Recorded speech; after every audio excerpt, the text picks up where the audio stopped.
ರಾಯಚೂರು ಜಿಲ್ಲೆಯ ಮಾನ್ವಿ ತಾಲೂಕಿನ ಪೋತ್ನಾಳ್ ಗ್ರಾಮದಲ್ಲಿ ನಿರ್ಮಲಾ ತುಂಗಭದ್ರಾ ಅಭಿಯಾನಕ್ಕೆ ಅದ್ದೂರಿಯಾಗಿ ಚಾಲನೆ ನೀಡಲಾಯಿತು. ಈ ಅಭಿಯಾನದಲ್ಲಿ ಶಾಲಾ ಕಾಲೇಜು ವಿದ್ಯಾರ್ಥಿಗಳು, ಗಣ್ಯ ವ್ಯಕ್ತಿಗಳು ಹಾಗೂ ಸಾರ್ವಜನಿಕರು ಭಾಗವಹಿಸಿದ್ದರು. ತುಂಗಭದ್ರಾ ಜಲಾಶಯವನ್ನ ಮಲಿನದಿಂದ ಮುಕ್ತಾಯಗೊಳಿಸುವ ಉದ್ದೇಶದಿಂದ ಈ ಅಭಿಯಾನವನ್ನ ಹಮ್ಮಿಕೊಳ್ಳಲಾಗಿತ್ತು.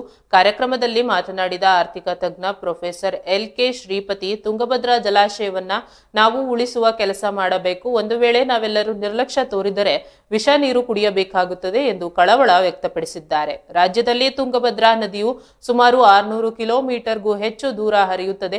ಆದ್ದರಿಂದ ನದಿಯ ನೀರು ಗುಣಮಟ್ಟದಲ್ಲಿದ್ದರೆ ಮಾತ್ರ ನಾವು ಆರೋಗ್ಯಕರ ಜೀವನ ನಡೆಸಲು ಸಾಧ್ಯ ಎಂದು ಹೇಳಿದ್ದಾರೆ. ಮಲಿನ ನೀರಿನಿಂದ ಬೆಳೆದ ಆಹಾರ ಪದಾರ್ಥಗಳು ವಿಷಕಾರಿಯಾಗುವುದರಿಂದ ಮುಂದಿನ ಪೀಳಿಗೆಯನ್ನ ಉಳಿಸುವ ಸಲುವಾಗಿ ನದಿಯನ್ನ ಸ್ವಚ್ಛವಾಗಿ ಇಟ್ಟುಕೊಳ್ಳುವುದು ಅಗತ್ಯವಾಗಿದೆ ಎಂದು ತಿಳಿಸಿದ್ದಾರೆ.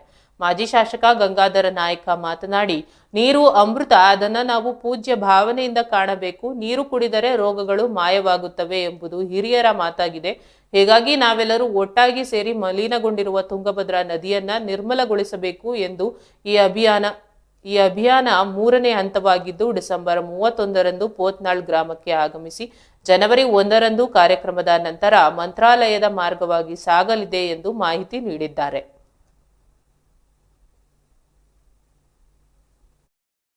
ನಾವೆಲ್ಲ ನೋಡ್ಕೊಂಡು ಬಂದ್ವಿ. ಆ ಪೋತನ ಹಳ್ಳದಲ್ಲಿ ತುಂಗಾ ನದಿಗಳು ಎಲ್ಲಾ ಕಡೆ ಹೇಳೋದಷ್ಟೇ, ನಾವು ನದಿಗೆ ಇಳಿಯೋದಕ್ಕೂ ಸಾಧ್ಯ ಇಲ್ಲ ಸರ್. ಮೈ ಕೈನ ಕಡಿತಾ ಬರುತ್ತೆ.